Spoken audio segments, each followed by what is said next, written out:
So, Andre, usually when we do these sort of previews for different games that you got to play, it's me asking questions, trying to figure out what the game's all about, and you giving us the lowdown. However, this time for Super Mario Maker 2, I got to join you, so both of us got to enjoy Super Mario Maker 2. That's a nice change of pace, isn't it? Yeah, right? I was actually kind of excited about that. So yeah, we were able to go up to New York and get the chance to play the game for about an hour, I'd say, and get some first-hand impressions of the game so far. And just right off the bat, how'd you feel about it? Because I know you're the Mario Maker guy. I only play 800 hours or so into the original game, Derek. I don't know what you're talking about. Man, I'm feeling pretty good about it. We already kind of knew what we're getting ourselves into. We've been watching the directs, analyzing it, going over it frame by frame. If you've been watching our videos too, you kind of already know what you're getting yourself into. So not too much of it was like a huge surprise to me, although some of the minor details were. But with that said, I really enjoyed what I played. I mean, it's more Mario Maker basically, just with a ton of new features. The story mode is super cool. I love what they're doing in the 3D world style. And yeah, on the whole, I had a really good time. Although I have to say, I'm not a huge fan yet of using a controller for the editing, for the course editor. Yeah, you're the one that handled the editing portion, because that's the funny thing about this preview, is that it was an introduction about everything, and then we got right into it, and right to the creating aspect, and you're all about that, so I let you go for it, and as we explored what was all possible, and I could see you struggling. Like, as I was getting all the recording stuff set up for it, you were playing around in handheld mode, and you seemed to be just having no issues whatsoever in handheld mode. But as soon as you swapped over to using the controller, it's like, what button do I push again? And just trying to figure it out. Yeah, the thing is, like, I really wanted to use handheld mode exclusively, but I also really wanted to grab footage, which we needed. So I was stuck using the controller for most of it. And I'm sure, like, once I get more used to it, I'm sure it'll probably be largely okay. So right now, the way it works is the control stick, of course, is your cursor. If you want to access the menus, though, the toolbars on the side, you have to either, I think there's a button you can press to go to the toolbar, or what I ended up using was the D-pad. So you press the D-pad in any direction, it will lock onto the toolbar to that side. So you press left to go to the left toolbar, press up, it goes to the toolbar above the screen. And from there, you can then select the exact object you want. And then once you do, then it goes back to the to the cursor, which you move around to the control stick again.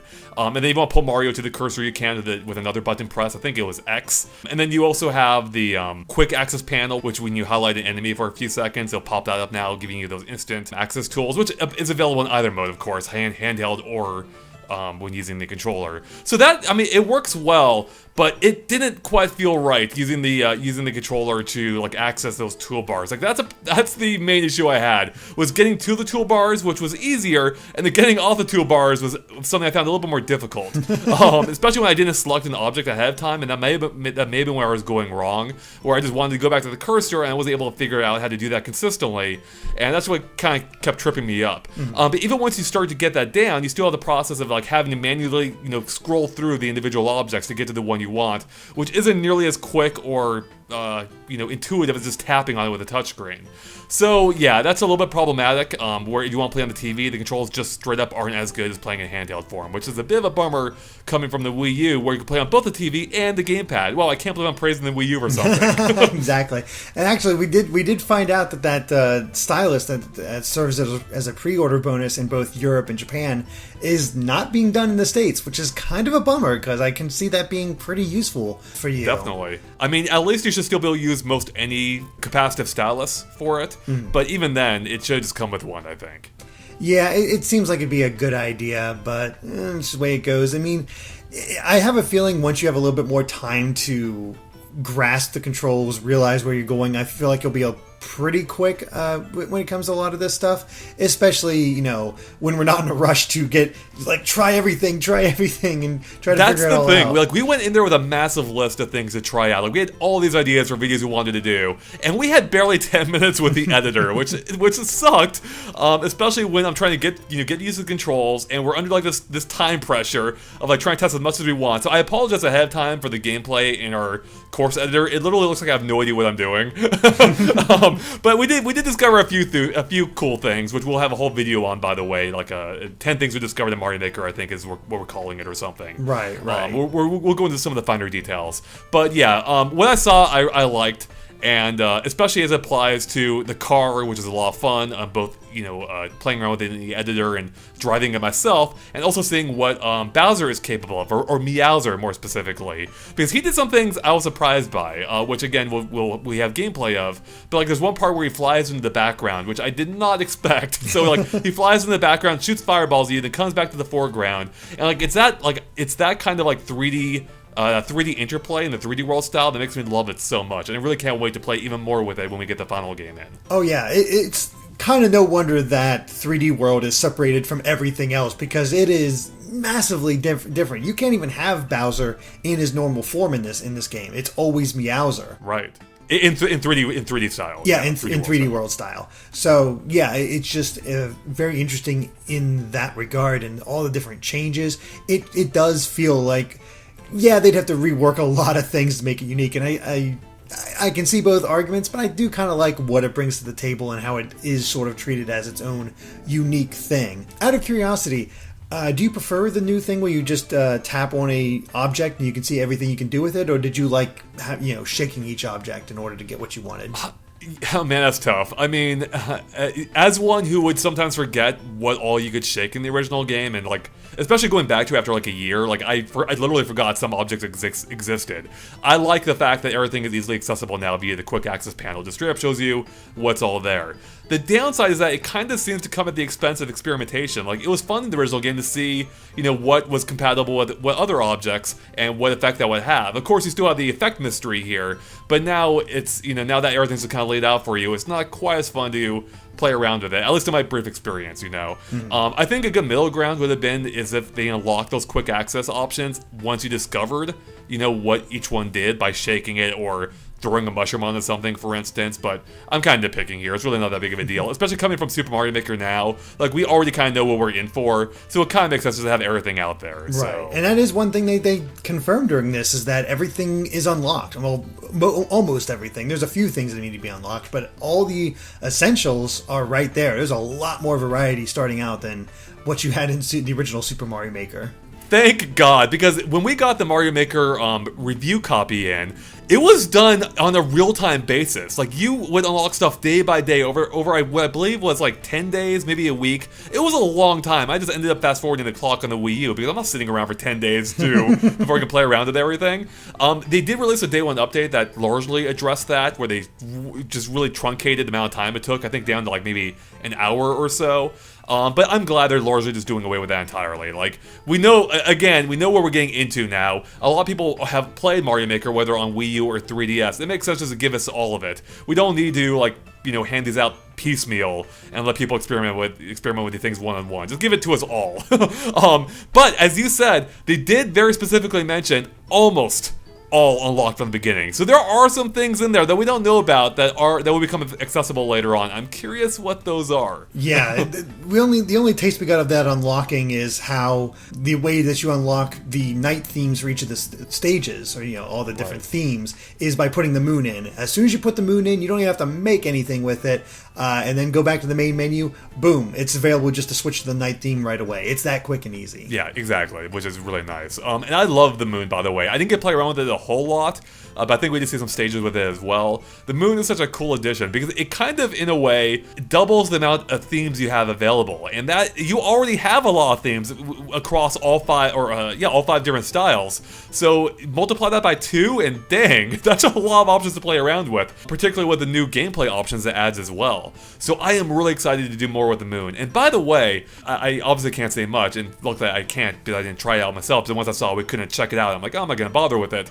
But there was one style or one theme that they wouldn't let us talk about in regards to the moon. So I'm curious to see what all that does and why we can't talk about it. Yeah, exactly. It's like, what is this all about? But, we were already short on time, so it's like, okay, we can't talk about it or show it off anyway. Yeah, there's no point. Let's focus on the stuff that we need to, exactly. that we want to see, or we can see. That said, there was something that, in regards to the creation aspects or the editing aspects, that we weren't able to experience until after we left, which was the music.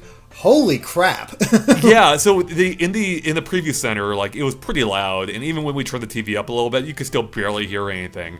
But now that I've had a chance to go back to our gameplay, which, by the way, again, I apologize for the the course editor gameplay. However, you're welcome for the awesome 3D World music, because it is so good. I love, like, the little, it's almost reminiscent of the little, the Boz from New Super Mario Bros. U, except done right. Like, it sounds way better here. And there's even, like, little moments where you can hear them say Mario, too, as part of the music.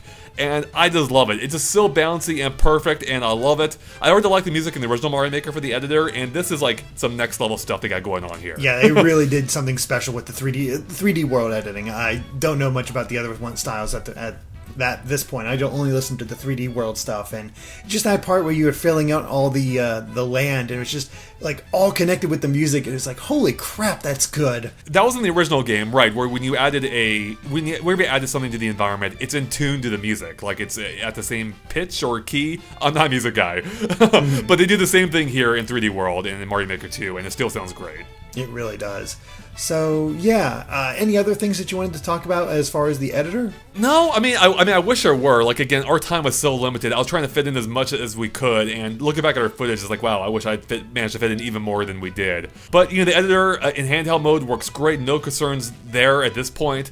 It's the controller. It's really using the controller as the main thing I'm concerned with. No issues. So your finger didn't get in the way. Your hand wasn't like blocking your view from what you wanted to do. I mean, based on my short playtime, no. I still probably will pick up a stylus anyway, but I probably would prefer that.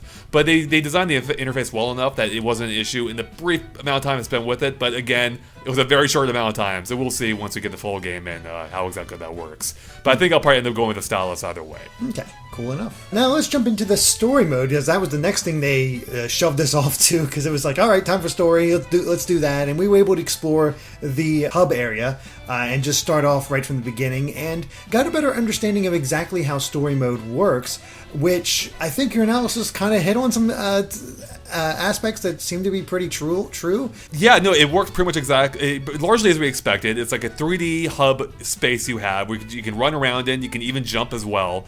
There wasn't a whole lot you could do with that ability in the playtime we spent.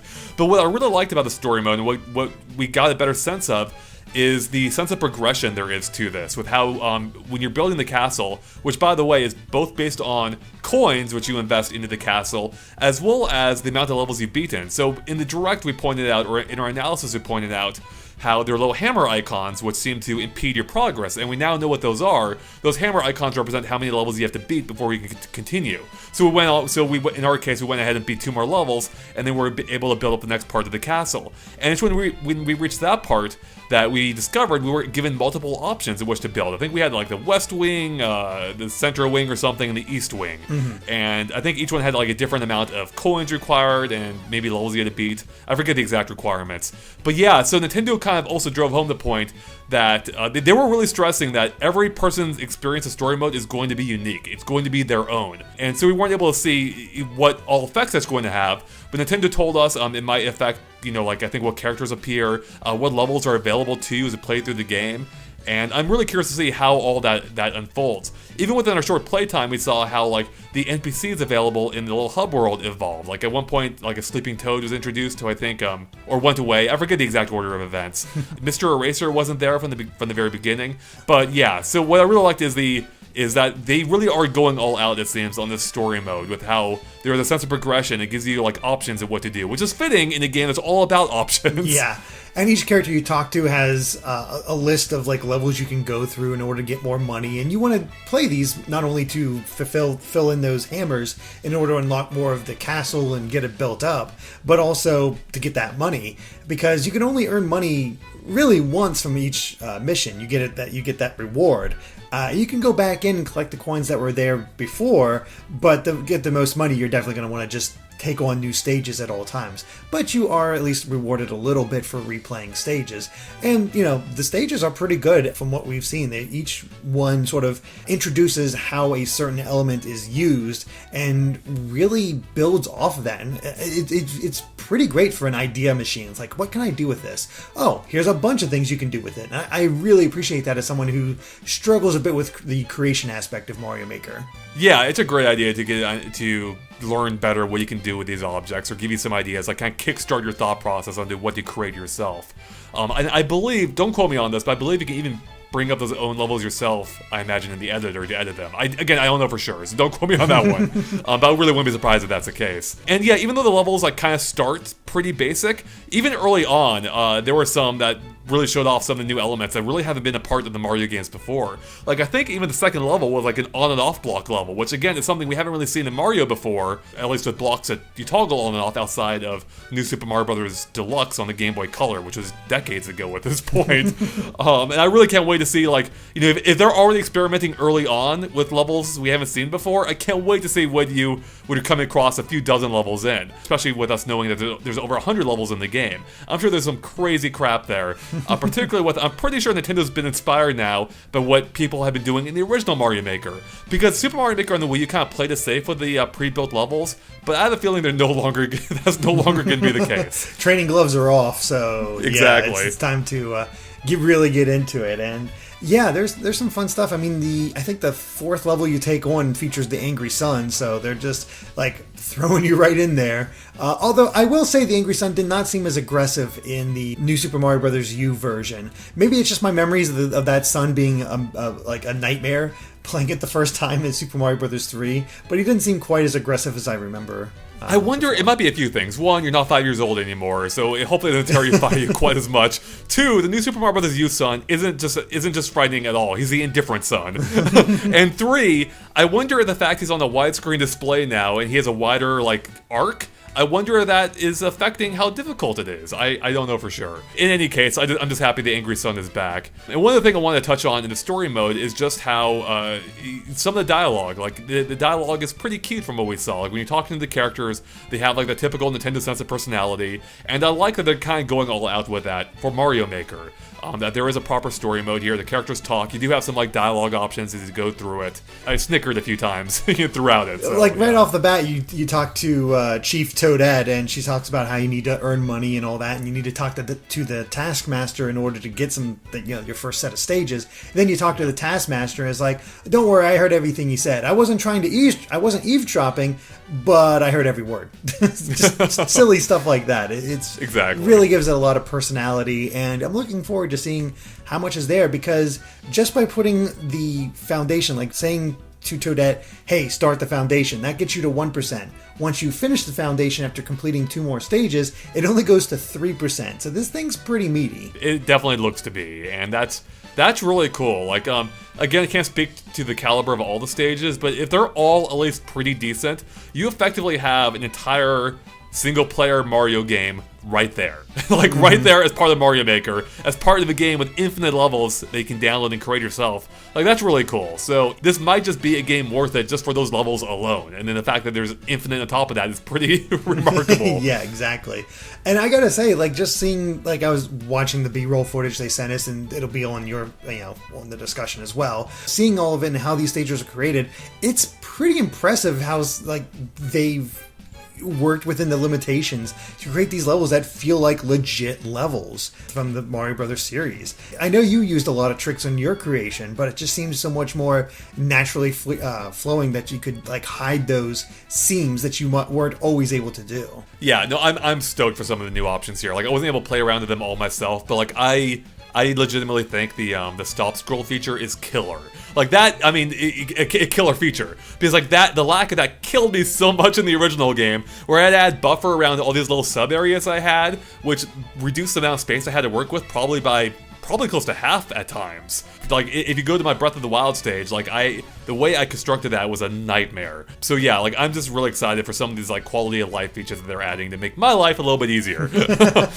And speaking of which, they actually, beyond the story mode, had us try out some, let's say, online stages. Basically, they were trying to simulate what it would be like once the game was actually out, and there were stages that you could go online and try out. And these were all still Nintendo created, but it gave you an idea of some of the wild ideas that people might have. And they were a lot of fun. Yeah, they were good. I mean, they're like just a sign of what's to come for the story mode. I think we're in for a good time. Or at the very least, a sign of what's to come for Mario Maker 2 itself. Granted, they may not all be of that caliber. In fact, most of them won't be. But if even some of them reach like the quality levels we played, I think, yeah, we're gonna be in for a good time. Like these are Nintendo employees. They largely know what they're doing, but they also like weren't too focused on gimmicks. Like they were just focused on making, for the most part, solid Mario levels. There were some exceptions in there, like some levels that were definitely more radical than others. Like Pedal to the Metal, I think, which is like a cart exclusive course. We're riding it around in the Koopa cart, and we saw some of that in the direct. Unfortunately, they wouldn't let us talk about much more beyond what's already been shown. But rest assured, it's a really cool level. Like once you go hands on with it. Yeah, I think people are gonna really enjoy the Koopa car.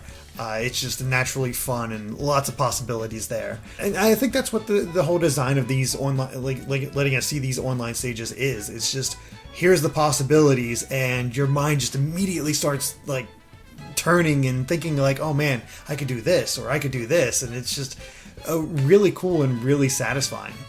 Absolutely, yeah. So the same set of stages was actually also available for multiplayer, which they had us all try out. Now, unfortunately, we weren't really able to try the competitive multiplayer, even though some of the stages were kind of designed for that.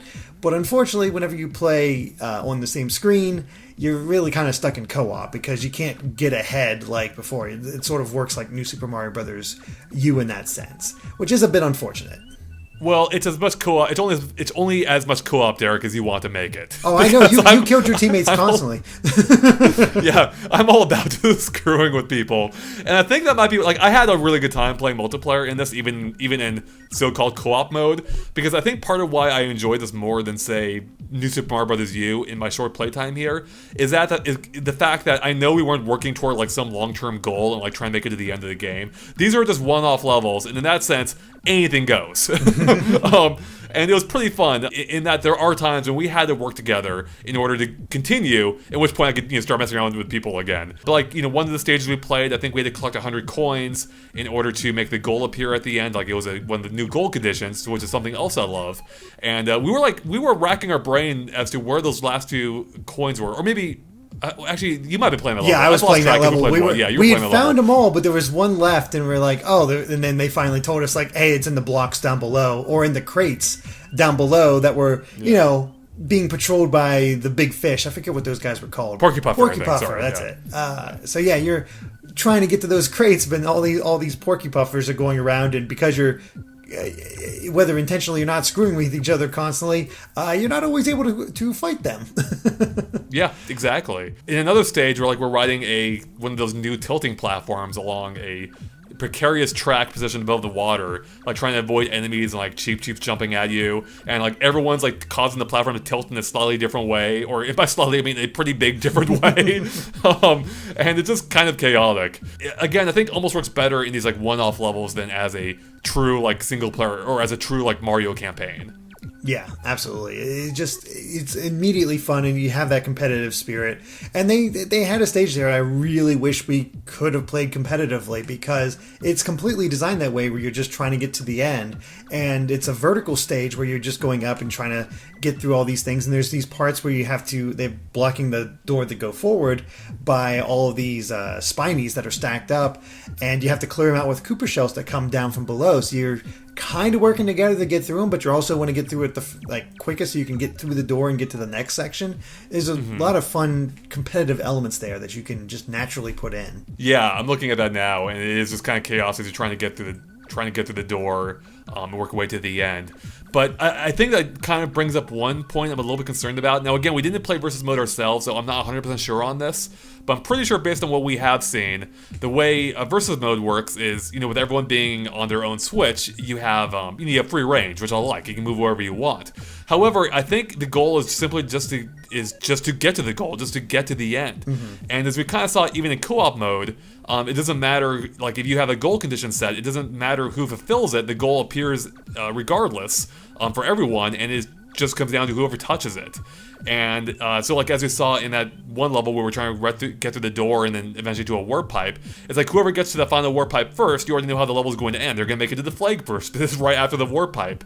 And I kind of hope that if there's not already an option in the game, that they add the ability to better tie in the goal conditions to the multiplayer versus feature, because it's kind of a bummer if it doesn't matter who fulfills a goal, it only matters who actually reaches a goal. Right, and maybe that'll be possible because they did say like it's so hard to explore these goals because they come down to what elements are in your stage. You're based on the elements that you've generated in your stage. That's where your choices come from, and that makes it completely open-ended. So who knows? It's entirely possible that you can do that. Who knows? Maybe. I just think based on what we've seen, like if a goal is to collect like 50 coins, right? Mm-hmm. You're collecting them as a team, and then the goal appears once they're all there. So unless they have individual counters in versus mode, I'm not quite sure how that would work. Yeah. But maybe they do. I don't know. Can't say for sure.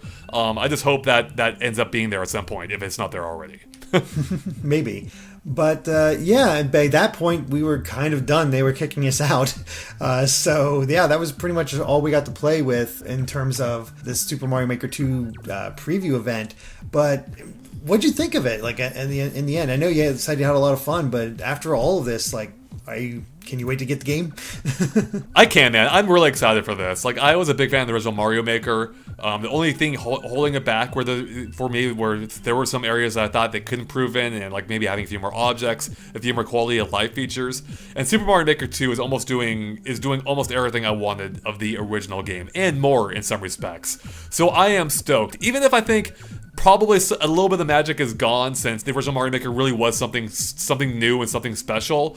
I think Mario Maker 2 will make up for it with the sheer amount of quantity and quality here. You know, with the new 3D world style, the new objects, the cat suit, the music, which again I love in the 3D world editor, and of course story mode. Like, I really am excited to play more of this. And I already have some course ideas. Like, I have one awesome course idea specifically involving the moon.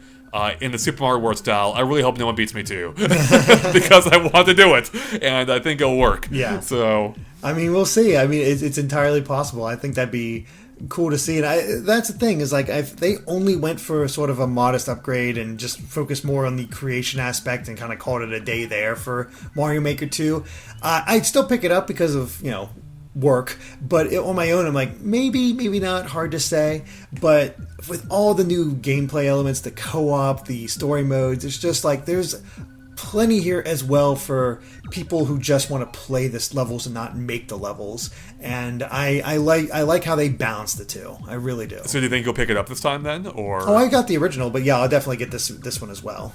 And okay. As far as attempting stages, yeah, I can try to make a few stages this time. Mm-hmm. Real quick, I guess the only other point I want to bring up is, I don't know why I'm asking you, because I don't know if you care that much, but I'll ask you anyway.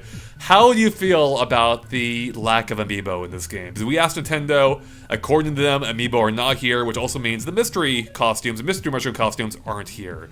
How do you feel about that? That's a little concerning, mainly because that's how a lot of theming got done. People like to have those costumes because they could theme stages around it. A lot of your stages would kind of use that as well, like your Wind Waker stage. You know, you're going around as Toon Link. So it kind of kills that theme when you're always Mario or one of the other Mario characters that are available to play now. But on one aspect, I understand it, but I think it also, unfortunately, makes the Super Mario Brothers original theme a little less unique. Yeah, no, I totally agree. That's one of the main reasons I used the original theme, was because it was so versatile with how you could use it. Both with like the more basic visual style in general, like kind of helped you like, you know, theme it to other elements, but those amiibo costumes really really helped sell the idea. Whether like if you look at my own stages, like in the Perfect Dark stage, I think I used Zero Suit Samus to fill in as Joe in the Dark, or maybe not. I used Rob as Dr. Carroll, for instance. In Zelda stages, I used Link, as you mentioned. I had a few other examples in there. I can't remember all of them. Mm-hmm. I think I used like classic Mario for the Donkey Kong stage, and it was like the cherry on top of these levels. And it's a bit of a bummer that as far as it seems, according to Nintendo, they're not here, which is a pretty big drawback to the original game, and kind of sucks too as an amiibo collector. Like, I have literally thousands of dollars of amiibo, and it kind of sucks that they don't work in the sequel to one of the games that best used them. Like, that's what's disappointing, is Mario Maker made great use of them, perhaps some of the best use of them, and Mario Maker 2 doesn't at all. Yeah, it's not so great, and it's very unfortunate, but maybe an update will add it or something like that. It's hard to say for sure, but I think that theming around a certain franchise is going to be a lot more difficult this time around. Because even Nintendo did that with like their Captain Toad stage, where they challenged you not to jump as Captain Toad when they had his whole amiibo thing or his whole costume come out and made available. So it might have to be themed in the same sense as your Super Meat Boy stage, where it's just like the gameplay is definitely based on Meat Boy, just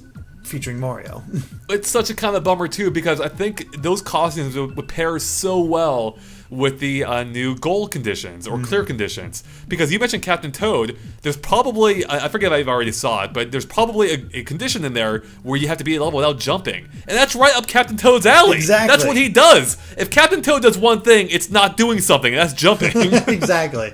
So it feels like missed potential. Yeah, it does. I mean, it's not a deal breaker. Like, I don't want to end this on a downer, so I will save it by saying I'm really excited for this game still. I wish Amiibo were there. It's not a deal breaker. This game looks amazing in every other respect, and the 3D world style is going to be a blast. I'm just going to make a bunch of card levels, basically. Yeah, time for Mario Kart stages. A bunch of card levels and dodging Bowser. That's going to be it. Oh, so. I like the low gravity and the addition of the with the Koopa clown car. I can maybe recreate the stage in Super Mario Land 2 where you fight the Tanga. Oh man, that'd be amazing. So I think that'd be a lot of fun to try to do, because you also have the auto scroll. Like it's funny how these new tools make it just a lot more viable to do these ideas now. Yeah. Absolutely, like including the vertical segment, which we didn't mention, and I only had a few moments to play around with it. But again, there's so much promise here that I wish we had more time with it, Derek. 15 minutes for essentially an editor with infinite possibilities is not enough. No, it really I need more isn't. time. Yeah. Alright, I think that'll about cover it for our Mario Maker 2 preview, but if you want even more coverage, we have a 10 things we discovered in Mario Maker 2, as well as 10 minutes of gameplay from the editor itself, so be sure to check out both those videos. Otherwise, make sure to subscribe to GameXplain for more on Mario and other things gaming as well. Until next time, bye.